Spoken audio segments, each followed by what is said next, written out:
Dans un premier temps, cette discipline ne se faisait qu'en post-natal, c'est-à-dire sur des personnes adultes ou sur des enfants qui étaient nés, mais c'est très vite développé, enfin très vite dans les années 70, la cytogénétique prénatale qui a permis de diagnostiquer certaines anomalies chromosomiques en anténatal, notamment la trisomie 21.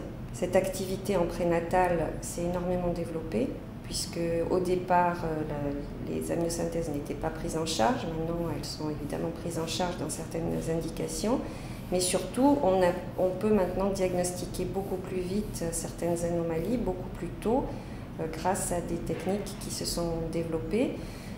Notamment, on peut faire un diagnostic de trisomie 21, mais aussi trisomie 13, trisomie 18 en 24 heures après le prélèvement en anténatal. Si un geste doit être fait après, on peut le faire beaucoup plus tôt dans la grossesse, ce qui est quand même très bénéfique.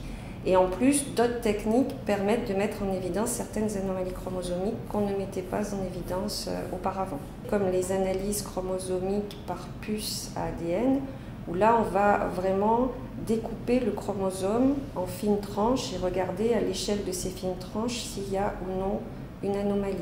Donc, grâce à ces techniques, on élargit beaucoup le champ diagnostique et on peut permettre justement à des gens de savoir, d'avoir un pronostic sur l'éventuel devenir de leur enfant.